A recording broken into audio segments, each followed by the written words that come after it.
Welcome to our tutorial on how to do a basic ballet bun. Now the purpose of a ballet bun is to secure the hair off the dancer's face, to hold it nice and firm at the back of the head so the dancer can dance freely without being affected by their hair. The way we do a bun can also help to elongate the dancer's neck and help create a more aesthetic line for ballet. Now this is my way of doing a bun. Everyone has their own style and preferences, and the more you do buns, the better you get. You can start adding fancy twists and braids and all sorts of extra things. So before we get into the actual tutorial, let's talk about what you'll need, and I'm going to have a little bit of a rant on bun pins. This is a bun pin. This is a bobby pin. Bobby pins have a purpose, but doing a bun is not it. Bun pins are the most effective tool for doing a bun.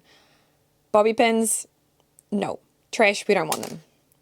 I keep seeing kids having their bobby pins opened like this. It doesn't do nearly as good a job as an actual bun pin. So bobby pins, great for holding hair in place. If you've got little bubbles in the hair from the bun, a normal bobby pin, great, you'll see that later on, but for actually doing the real bun, this is what you want. Now with bun pins, they come in lots of different shapes and sizes. These ones you can get at any pharmacy. Long ones obviously for very long hair, short ones for shorter hair. I mean the medium ones are a really good go-to. They can come in all different hair colors as well. Those ones are great.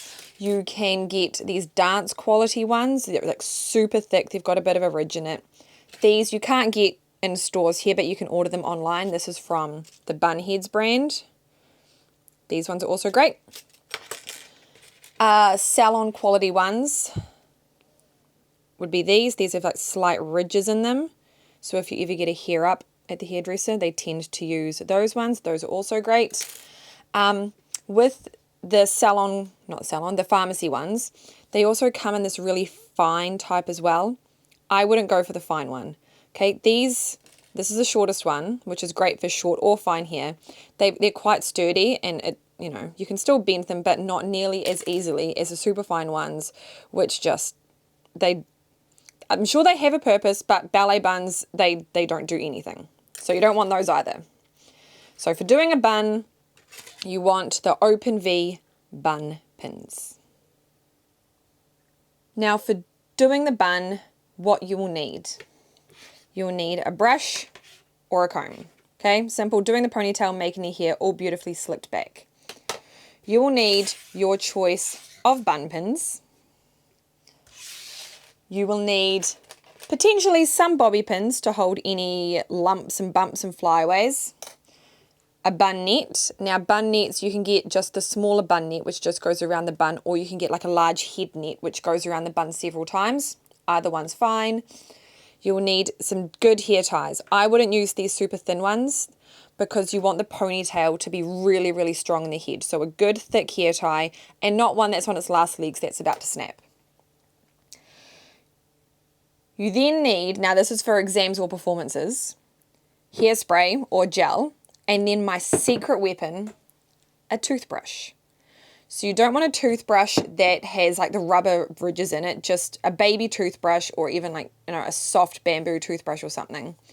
We use a toothbrush and hairspray to slick back all the flyaways and all the baby hairs. You'll see that done later on. So again, to recap, brush or comb, good hair tie, bun pins, potentially bobby pins, and a bun net. Let's get started. So to begin, you need to have a nice secure ponytail. Okay? I like the ponytail to be in a diagonal line from the chin and then diagonally up to the top of the head. That just helps to create a nice line in the neck. But shorter hair, obviously you can have it lower or different styles. Then we begin to twist the hair loosely and wrap it around. If you twist too tight, the pins will be really hard to get in. So we keep it nice and loose. Here's a bit of a closer look at it. So twisting quite loose and then just gently wrap it around to create a round shape. Now if a dancer has quite fine hair, I'm just going to try to demonstrate here only using some of it. It is a bit harder with fine hair, but again, just start with a really loose twist, and you just need to give it a bit more help and guidance to create that round shape, and so it stays flat against the head. So you can just adjust it and things to make it kind of round and pretend you've got a lot more hair than you really do. So once you do have that twist and you're starting to create the shape, I like to start adding pins in now just to make life a bit easier. So just adding pins in, imagining it's a square at all 4 corners. You also want to try to wrap the end of the ponytail underneath the bun so that it doesn't poke out. So here I'm going to start moving some of the first pins that I put in, so the end of the hair is going underneath, so it just looks a bit tidier. And let's have a closer look on how to actually put in those nice open bun pins. So you take the pin and insert it through the bun, just the edge of it, into the head. You then twist so that it's flat against the head and slide it into the center of the bun. Another look at that. Through the bun to the head, then we twist and slide it in, and the bun pin disappears. So once you've got those few basic pins in holding the shape, you can then add the bun net. So keeping all those extra hairs in. And then I like to put my hand flat against the bun because I like the buns to be as flat against the head as possible so it doesn't look like some sort of doorknob sticking out the back of the head. And then you just go around inserting the pins in that same way.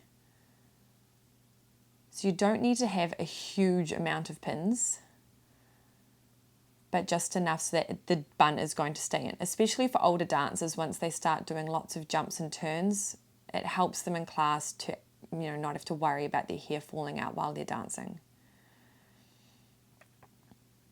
So just continue working the way around the bun. Sometimes there might be little bumps through the ponytail. You can help that by just using the pins to try to flatten it out as much as you can. So it doesn't take long at all. Last pin, and beautiful. All right, for bobby pins. If there are lumps at the back of the head or even at the front of the head through a ponytail, I always get these because I can never do a perfect ponytail. Just use a comb to brush all that loose hair up towards the bun. Then I like to use my hand to flatten it against the head, and then use a bobby pin to just push it as much as you can into the bun so that it disappears. All right, again, this doesn't need to be perfect because the audience isn't seeing it closely. But now, secret weapon, the toothbrush. So you use the hairspray, mist it around the head. I didn't tell Xanthi it was coming here and I gave her a bit of a fright. So you mist the hairspray and then use that baby toothbrush to get all those flyaways and baby hairs flat. And you do this all the way around the head. Okay, again, we don't need to worry about perfection here because no one is looking at the bun that closely, but just from, an exam, from where the examiner sits, we want it to look nice and smooth, and then on stage from the audience point of view. So it's beautiful and smooth, it's not going to go anywhere, and it stays in the head. Gorgeous. Thanks for watching, everyone.